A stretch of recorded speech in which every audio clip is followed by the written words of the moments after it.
Stars of Hollywood always know how to have a good time. But what happens when things get out of hand? From wild nude gatherings to tragic accidents, these are the 20 worst parties in Hollywood history.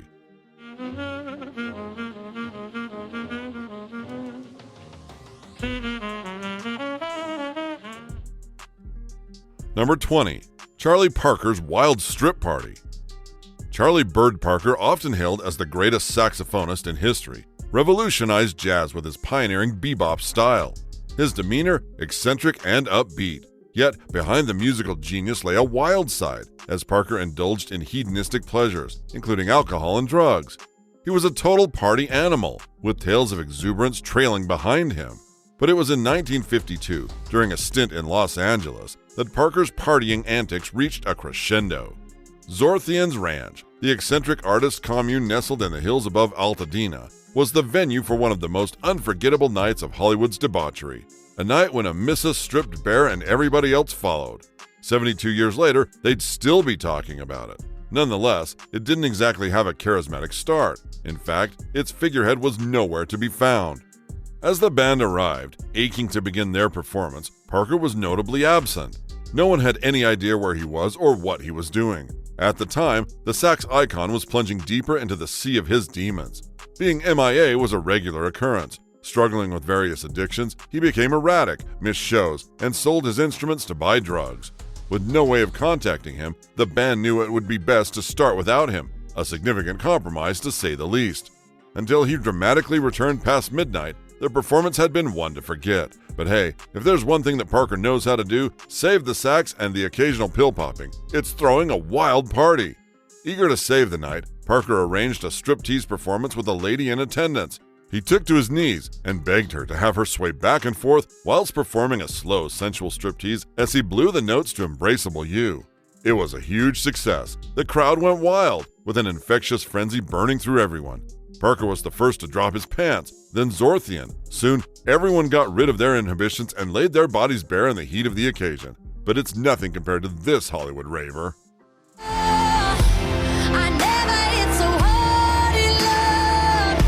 Number 19. Miley Cyrus's 22nd birthday.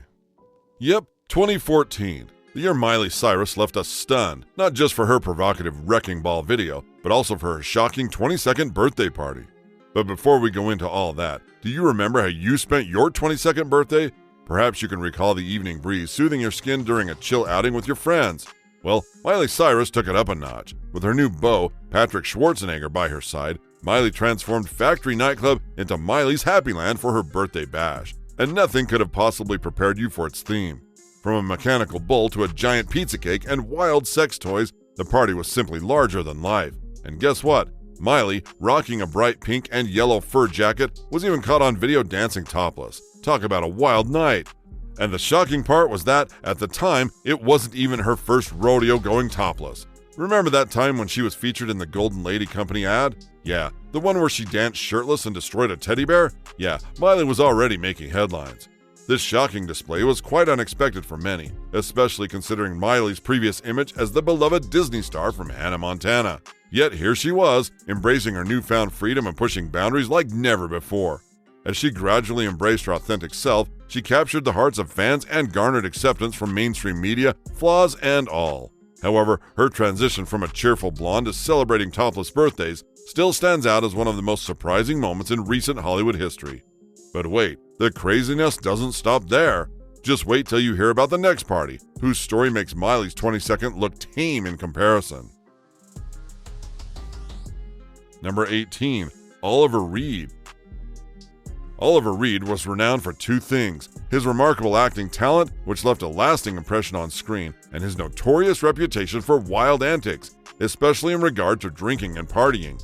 Yes, Mr. Reed was the epitome of the hard-drinking, hard-living Hollywood stereotype. He splurged excessively on alcohol during the day and partied hard at night. It was so bad that he couldn't reportedly have lunch with his wife and friends without downing 8 gin and tonics, 4 bottles of wine, and 6 brandies. Throughout his career, Reed's wild behavior at parties became legendary. Remember the infamous event that occurred during the filming of The Trap in 1966? There, Reed got into a drunken brawl with co-star Alan Bates, resulting in both actors being hospitalized. And like that wasn't wild enough, during 1973's The Three Musketeers, Reed famously drank 36 pints of beer in a single day. But perhaps Reed's most infamous party escapade occurred in 1973 at the Trident in London. During a wild night of drinking, Reed reportedly consumed 8 bottles of rum, 12 double rums, and numerous beers before engaging in a series of outrageous stunts, including challenging patrons to arm wrestling matches and performing in a striptease on the bar. By the time the evening was over, Reed had already urinated on the bar and engaged in several physical altercations with the bouncers, resulting in his immediate ejection from the fine establishment. Despite his tumultuous personal life, Reed's talent as an actor remains undeniable. He continued to deliver compelling performances on screen until his untimely death in 1999. If he had lived healthier, he may have had a better and longer life. But if you ask me, his legacy as a double lifer serves as a reminder of the complex and often contradictory nature of fame and celebrity. Who said they had it easy? Have you ever smashed up a hotel room? Yes, well, 3 in one fell swoop. Number 17. Keith Moon. Keith Moon, the legendary drummer of The Who, wasn't just known for his incredible musical talent. He was also notorious for his unquenchable thirst for alcohol and drugs and his destructive behavior, which earned him an infamous reputation as one of rock music's most eccentric figures. From trashing hotel rooms to outrageous party antics, Moon's escapades were wild. It wasn't a party without chaos and mayhem lying in his wake. One particularly infamous incident happened on August 23, 1967, during a tour stop in Flint, Michigan.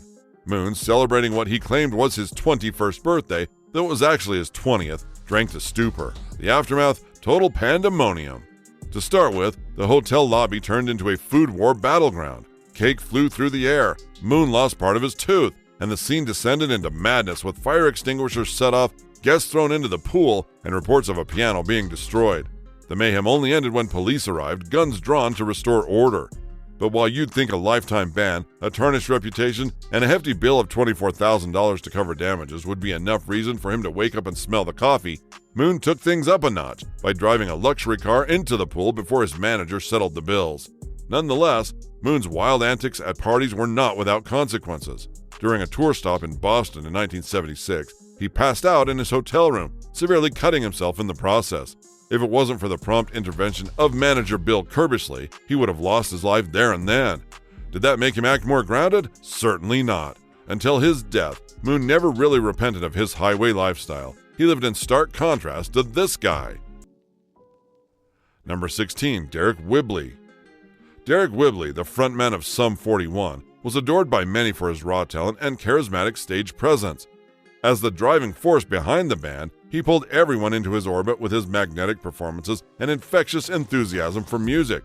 But it's like the old saying goes, the more you look, the less you see. Behind the scenes, Whibley had a tumultuous and self-destructive lifestyle. For decades, he immersed himself in a world of excess, fueled by alcohol and substance abuse, pushing him further into a downward spiral of addiction and reckless behavior. The dangerous climax, a particularly infamous party, where Whibley's excessive drinking finally caught up with him. Brace yourself for a spine-tingling story of epic proportions. In an interview with Noisy in April 2015, Whibley revealed the dangerous cycle of partying that became the norm for him and his bandmates. The pressure to maintain the Rockstar lifestyle and the relentless touring schedule left him feeling trapped in a cycle that seemed impossible to break. And after their grueling 2011 tour, Whibley dove headfirst into a year-long party binge. He would drink non-stop for weeks, abuse all kinds of drugs, and party like 99. The constant indulgence in the deadly trio led to a terrifying moment when he collapsed at home and had to be hospitalized. Plunged into a coma and hospitalized, he hovered on the brink of death. His body was ravaged by years of substance abuse. But hey, there's a light at the end of every tunnel, right? Unlike Keith Moon, Whibley refused to succumb to the cycle of self-destruction. The near-death experience was a total wake-up call, forcing him to confront his demons head-on. With an unwavering resolve to heal and embrace a healthier lifestyle, he not only saved himself from the brink of destruction, but also inspired others to seek help and find hope in their own struggles. On 2, on 3, hey, we are to Number 15. Harry Carey. Famous for his enthusiastic sports commentary and iconic catchphrase, "Holy cow!" Harry Carey was more than just a beloved broadcaster. He was the star of every show. But don't take it to mean he was a perfect old man. Behind the microphone, he was a legendary drinker who loved buzzing parties and the chill of alcohol. Oh, you knew that already? All right then, how much of a drinker was he? If you stopped 50 people on the street and asked the number of drinks they believe Harry Carey consumed during his lifetime, you'd probably hear a lot. But as amazing as it sounds, it's one big understatement. Harry Carey partied hard, and boy, were they so crazy. In 1972, he once embarked on an extraordinary streak of bar hopping that spanned an astonishing 288 consecutive days. Yeah, you heard right. For 288 days, he visited bars and got drunk. He kept a whole diary about it. With an estimated 300,000 drinks consumed throughout his lifetime, including over 115,000 beers and a multitude of mixed drinks, Carey's drinking habits were nothing short of extraordinary. It simply defies belief. While his marathon bar hopping escapade may not fit the traditional definition of a party, the sheer audacity and intensity of his drinking spree undoubtedly earned him a place on our list of Hollywood's wildest revelers. Our next party, though, totally traumatic. Number 14. Jayne Mansfield. Not all the dark tales of Hollywood's past revolve around excessive drinking and debauchery. Sometimes it's the aftermath of a chilling night that leaves a haunting mark. Make no mistake, Hollywood is still reeling from this one. Jayne Mansfield, born Vera Jane Palmer on April 19, 1933, was an American actress and Playboy playmate. Renowned as a sex symbol of the 1950s and early 1960s, Mansfield was famous for her numerous publicity stunts and her open personal life. Despite having a rather brief career in film, she achieved several box office successes, winning accolades like the Theatre World Award and a Golden Globe. Boy, was she a good actor, and a pretty smart one, too. With a claimed high IQ of 163, Mansfield was also dubbed Hollywood's smartest dumb blonde. Throughout her time in the spotlight, Mansfield's insatiable thirst for publicity was unmatched. She sacrificed all privacy, always welcoming photographers into her life. Even fellow celebrities found themselves fatigued by her relentless antics.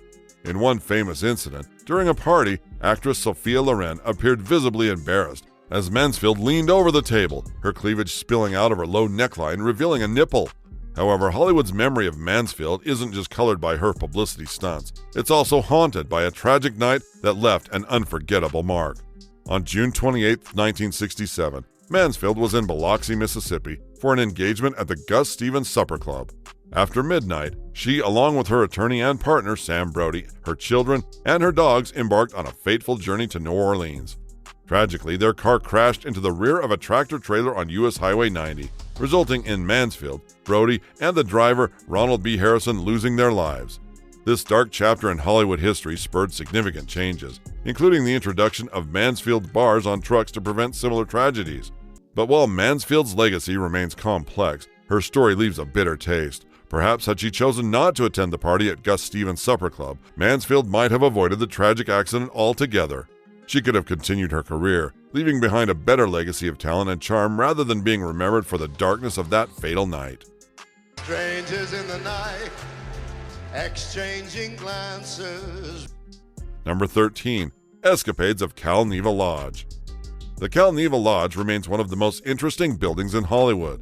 Built in 1926 by a wealthy San Francisco businessman, primarily for entertaining guests and friends, it was acquired by new owners in the 1930s, transforming it into a popular destination for the wealthy and famous of that era, until it burned down in 1937. A few decades later, it came under the ownership of this Hollywood stalwart.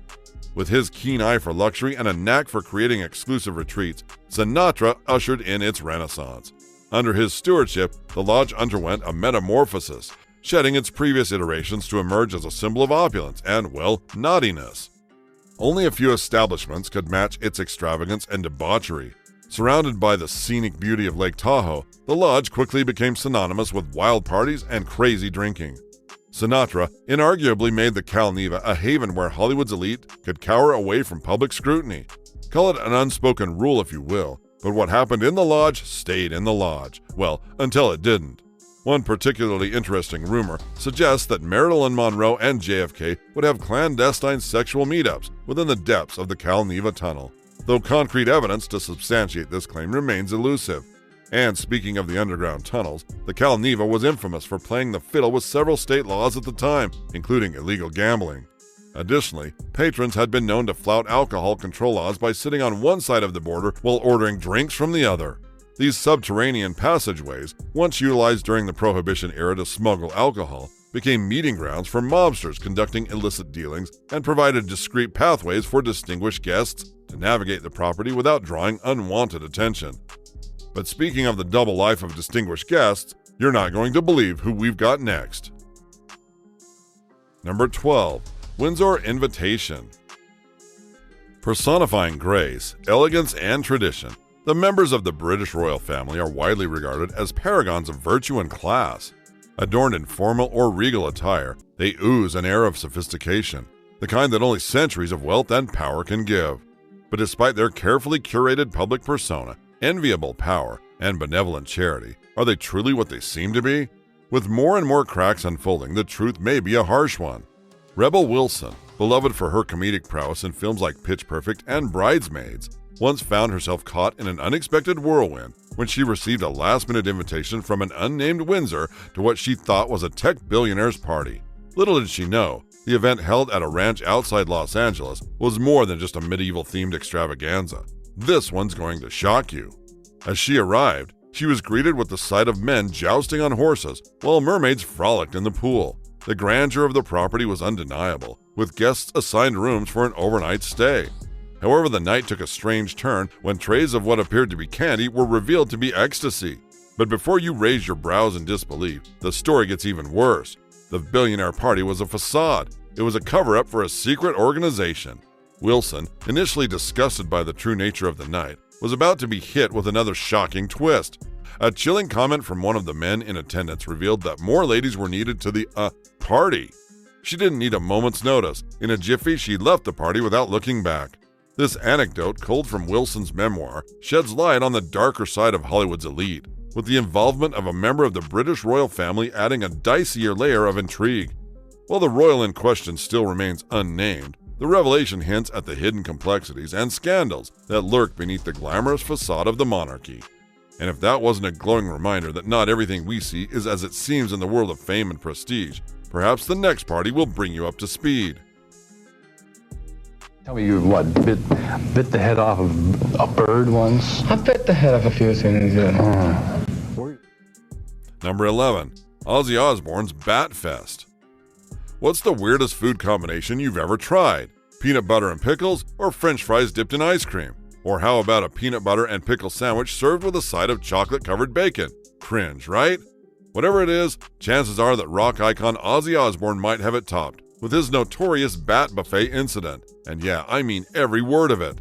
Known for his wild antics both on and off stage, Ozzy Osbourne shocked the world when he bit the head off a live bat during a concert in 1982. It all started innocently enough, with a daring fan tossing a real dead bat onto the stage, thinking Ozzy would find it amusing.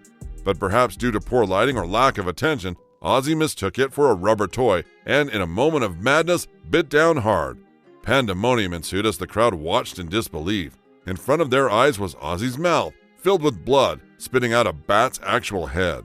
As the crowd watched in horror, he realized he'd made a horrible mistake, possibly a fatal one. After all, bats are the biggest carriers of rabies in the world. Many thought it was all part of the show, while others were rightfully disgusted. But the story isn't even here. Fearing for his life, Ozzy begged for rabies shots every night for the rest of the tour. Wondering how he reacted to the fan, though. We're getting to the good part.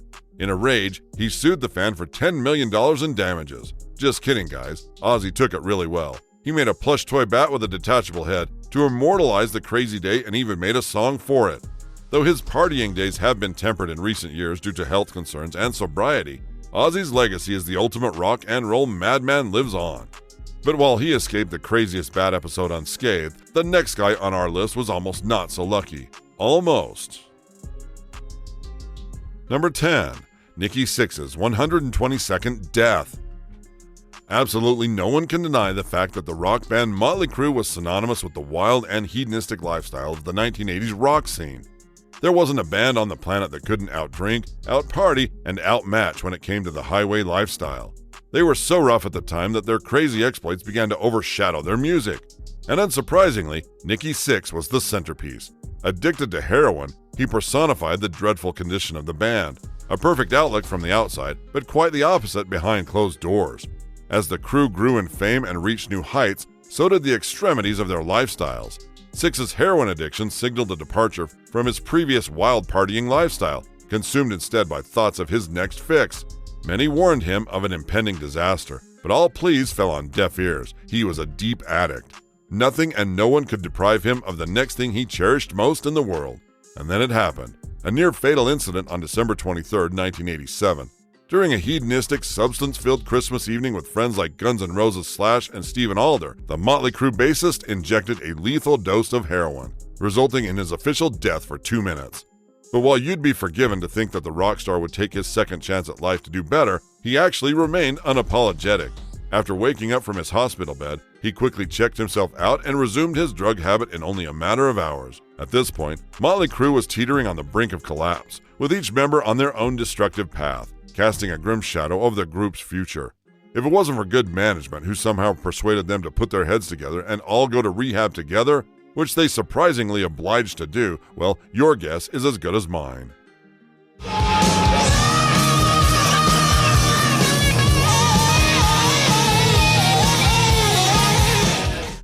Number 9. Guns N' Roses. If you thought Nikki Sixx's near-death experience was shocking, wait until you hear about the profanities often practiced by the Guns N' Roses band. Sure, they often portrayed a wild and feral persona, even during shows, but behind the scenes, the band's antics were even more shocking than their on-stage performances. In 1985, the rock group turned a Los Angeles alley into a den of sin, where vices and debauchery reigned supreme. According to Izzy Stradlin's account in the book Watch You Bleed, the saga of Guns N' Roses, they engaged in illicit activities like selling drugs and exploiting women. It was so crazy that Los Angeles city officials ended up dubbing the alley Lot Number 619. There, heroin, pornography, and various vices were the order of the day. And that's not even taking into account the band's wild parties. But guess what? Their feral behavior often extended beyond the alley's confines. One time, Axl Rose was sound asleep on the couch when Steven Adler either tried to tidy up glass bottles or carelessly swung them around, abruptly waking him. In a fit of rage, Axl hurled a coffee table, shoved Steven into a fire extinguisher, and proceeded to pummel him. Remarkably, the two reconciled within the hour, exemplifying the band's unpredictable and tumultuous dynamics. All of these situations show only a glimpse into Guns N' Roses' dark underbelly. The extent of their wild and unruly lifestyle was truly atrocious and often overshadowed their musical achievements. Number 8. Vince Neil. Vince Neil, the charismatic frontman of Motley Crue, was yet another Hollywood figure who epitomized the rock and roll lifestyle of the 1980s. His penchant for adrenaline pumps, fueled by copious amounts of alcohol and drugs, became legendary. However, his antics soon led to his world crashing down in 1984. During Hanoi Rocks' inaugural American tour, the stage was set for a monumental celebration, as both bands shared a penchant for revelry. The party that ensued in the heart of Los Angeles was nothing short of epic, stretching on for days with the city drunk on booze and all kinds of worldly activities. Was Neil satisfied, though? Certainly not. He wanted more. In a moment of intoxicated impulsiveness, Vince Neil embarked on a beer run with Hanoi Rocks drummer Razzle. However, what began as a routine errand quickly took a tragic turn when Neil, driving recklessly at a staggering speed, lost control of his vehicle, slamming headfirst into two oncoming cars. The aftermath was devastating. Broken bones, brain damage, and the loss of Razzle's life. Despite the gravity of the situation, Neil's legal consequences were surprisingly lenient. He received a 30-day jail sentence, serving only half, and was ordered to pay $2.6 million in restitution, a slap on the wrist compared to the ghastly situation. The incident forced Neil to confront the consequences of his reckless lifestyle and the impact of his actions on others. It was a sobering moment that forever altered the trajectory of his life and career, marking the end of an era of unchecked hedonism. I give you all and have nothing.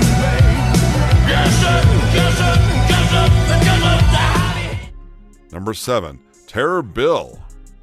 Billy Idol may well be best known for his 1980s hits White Wedding and Dancing with Myself, but make no mistake, the man's a total menace. With scores of wild parties and insane activities under his belt, it's safe to say there aren't a lot of boxes left unchecked on his bucket list. And of course, near the very top of it is the ceremonial trashing of a hotel room. From pop to rock, every eccentric took part in the ritual. Who knows? There's probably something utterly liberating about completely wrecking a luxurious hotel room, especially when you're not the one responsible for covering the damages. I wouldn't advise you try it out though. But while there are many ways to be rebellious and tumble up a fine establishment, no one did it quite like the Rockstar. During a particularly raucous stay in Thailand, Idol took hotel room destruction to new heights, leaving a trail of chaos and mayhem in his wake. Reports of drug-fueled parties and destructive behavior circulated, with Idol allegedly found unresponsive in the doorway of an elevator by none other than Mel Gibson. As the damage amounted to nearly $250,000, hotel management reached its breaking point and attempted to evict the unruly punk rocker. However, Idol refused to vacate the premises, leading to a dramatic showdown with local military forces. Of course, it wasn't a battle he couldn't win. He was strapped to a gurney and taken from the premises while being escorted by armed soldiers in uniform. A year later, he was involved in a near-fatal motorcycle accident that finally served as a much-needed wake-up call, forcing him to confront the destructive path he was on. Apart from the accident, he desperately came close to overdosing on many occasions.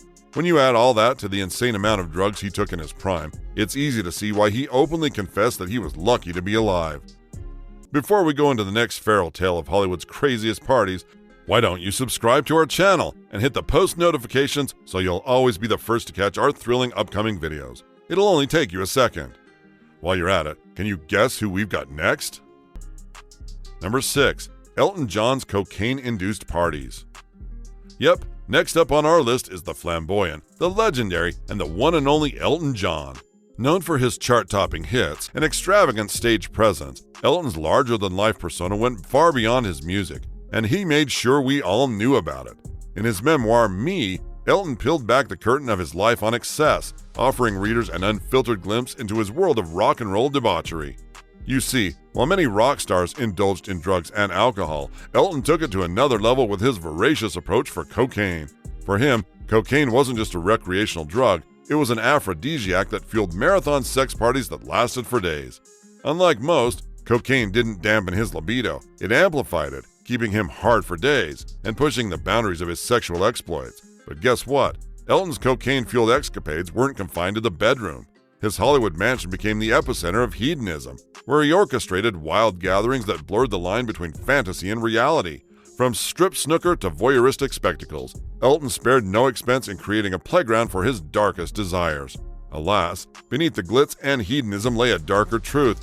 Elton's addiction spiraled out of control, culminating in various health challenges that forced him to confront the consequences of his destructive behavior. But speaking of consequences, prepare to have your blood boiling by the end of the next tale. Number 5. The Dark Side of MGM. MGM, often dubbed the epitome of evil in Hollywood's heyday, wielded immense power and influence thanks to its iron grip on the entertainment industry. With deep pockets and connections that reached into the highest echelons of society, MGM had a knack for sweeping its sins under the plush red carpet, escaping scrutiny and accountability time and time again. Enter Patrick Douglas, a young woman thrust into the heart of MGM's depravity, unwittingly becoming a pawn in the studio's twisted game of power and privilege. On a dark evening in May 1937, a 20-year-old Douglas was brought to work at an MGM party with more than 120 other young women, most of them dancers. The ladies, all were hired to work that night under the premise that they would be working on a film. At the time, it wasn't a surprise to see celebrities party before or during a set, but it was at this party that influential MGM executive David Ross targeted Douglas, forcing her to drink. When she ran outside to vomit, he followed her, dragged her into a car in a nearby field, and raped her. Following the assault, a parking attendant witnessed Douglas yelling and observing her staggering while Ross fled. Douglas was taken to Culver City Community Hospital, where she underwent douching and examination by a doctor, inadvertently eliminating evidence of the assault. The aftermath of the assault was a glowing testament to MGM's stranglehold on justice and decency. Despite Douglas's brave decision to file a criminal complaint, the district attorney's office, under the sway of MGM's formidable influence, chose to turn a blind eye to her plight. Douglas filed a criminal complaint with the Los Angeles County District Attorney's Office, overseen by Burren Fitz, a close friend of MGM studio chief Louis B. Mayer. When her case was ignored, Douglas sought legal assistance from William J.F. Brown, who threatened to go public if the complaint wasn't investigated. This sparked a major scandal in Hollywood. But as Douglas's case garnered attention, MGM spared no expense in tarnishing her reputation, launching a vicious smear campaign aimed at discrediting her character and painting her as morally bankrupt. The studio's media machine worked overtime, plastering Douglas's name and image across newspapers, effectively vilifying her in the court of public opinion. Despite Douglas's resilience, the odds were stacked against her when her civil suit against studio personnel and party attendees faltered due to the absence of her attorney, William J.F. Brown. MGM emerged unscathed once again. With justice seemingly out of reach, Douglas withdrew from the industry and faced challenges in her personal relationships due to the mental and emotional trauma stemming from the assault and MGM's damaging smear campaign. Number 4. Dave Navarro. Dave Navarro, the renowned musician associated with bands like Jane's Addiction and the Red Hot Chili Peppers, has never shied away from sharing the dark chapters of his life. For years, the talented figure struggled with substance abuse, plunging him into a haze of heroin-induced disillusionment.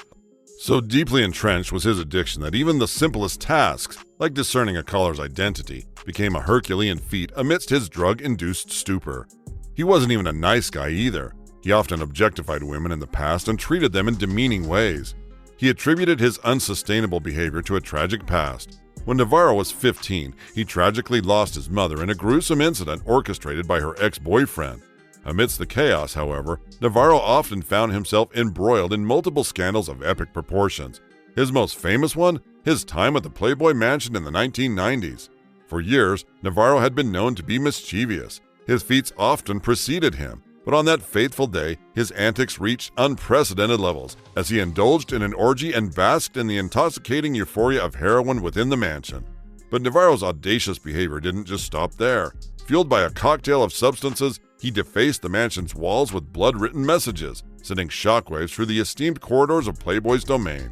Unsurprisingly, Hugh Hefner, the patriarch of the Playboy empire, was less than pleased with Navarro's irritating display. With a swift decree, he banished the singer from the premises, effectively severing ties with the rebellious musician. Enough was finally enough. Number 3. Silicon Valley's secret sex parties. Sex parties aren't uncommon in America, but when it comes to the super-rich elite of Silicon Valley, things take a sinister turn. A shocking expose lifted the veil on the debauched world of tech giants, revealing a sordid underbelly hidden beneath the glossy facades of lavish mansions and plush lifestyles. What may seem like a corporate networking event to the untrained eye is, in reality, a drug-fueled organization of unimaginable proportions. Alcohol is widely consumed, followed by a myriad of drugs and pills proudly displaying the logos of high-profile tech companies. While no names were mentioned, clusters of naked bodies pile up in every room, fueled by a cocktail of pills and bags of white powder freely distributed after extravagant feasts. Yes, the guests, including powerful investors and tech executives, indulge in hedonistic pleasures every month, their opulent homes transformed into dens of iniquity. Twosomes, threesomes, and more are the order of the day. According to reports, the guest list boasts a staggering ratio of 2 attractive women to every man. Can you imagine how crazy that is? It gets even worse. Women in the tech industry are said to find themselves coerced into participating in these sordid affairs. They're pressured to participate in the wild parties, as it could either secure their place in the boys' club or condemn them to the margins of Silicon Valley's cutthroat culture. It's a sobering reminder that beneath the glossy exterior of wealth lies a world rife with exploitation and abuse. But just in case you're wondering why the top shots in Silicon Valley aren't doing anything about it, here's where things get crazy. Most people in Silicon Valley are completely unaware that such sex parties are taking place at all. During these events, guests typically arrive before dinner and gain entry through security guards who strictly adhere to a predetermined list of approved attendees. Anyone not on the list is denied entry. Number 2. The Garden of Allah. Before James Dean immortalized the Chateau Marmont as Hollywood's landmark and a hotspot for celebrity mischief, there was the even more infamous, yet now largely forgotten, Garden of Allah. Make no mistake, the establishment bears no association with Islam, but rather with one of Hollywood's early film stars, Russian silent film actress Alla Nazimova, who purchased the 2.5-acre property in West Hollywood in 1919 as her personal residence. However, as the silent film era dwindled with the advent of talkies, she was advised to transform the property into a residential hotel. Nazimova spared no expense, adding 25 Spanish-style villas around the original house and even a swimming pool shaped like the Black Sea. Soon this fancy hotel became the go-to for martini-fueled fistfights, lesbian orgies, mafia hitmen, and explosive parties. The Garden kept all the secrets of the rich and powerful, well, until now. This wasn't the sort of hotel that you'd check into for a night and then move on. People stayed here for weeks or months. In 1936, F. Scott Fitzgerald secured a lucrative $1,000 a week, 10-week contract at MGM. He could have chosen a residence closer to the studios, but guess where he chose to stay? Yep, you guessed it. Right from the get-go, the Garden of Allah attracted wild creatives, with famous guests ranging from famous celebrities to eccentrics like Fitzgerald, Tallulah Bankhead, Humphrey Bogart, and Clara Bow. This place was the place to be. It had wild celebrations, night poker games, illicit assignments, you name it. Unlike the typical hotels of the time, there was no house detective at the Garden of Allah, allowing guests the freedom to be and behave as they pleased. And I best believe the wild celebrities of the era made full use of the opportunity. I guess that's why George S. Kaufman once famously said the reason he fell in love with the Garden was because it reminded him of Hollywood. But while Hollywood may want you to forget some of the profane activities that took place in the Garden on multiple occasions, here's a wild one you can't afford to forget.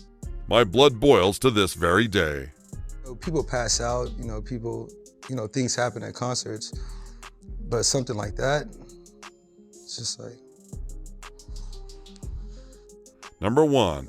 Astroworld Festival Crowd Crush. On November 5th, 2021, the whole world mourned when a fatal crowd crush happened during the Astroworld Festival, an annual music event hosted by American rapper Travis Scott at NRG Park in Houston, Texas. What was supposed to be a night of revelry and excitement turned into a nightmare as a fatal crowd crush claimed the lives of 10 individuals. 10 lives were cut short, families were torn apart, and a community was left grappling with the devastating aftermath of a preventable disaster. It also marked the highest number of accidental deaths at a U.S. concert since the 2003 station nightclub fire in West Warwick, Rhode Island, which claimed 100 lives.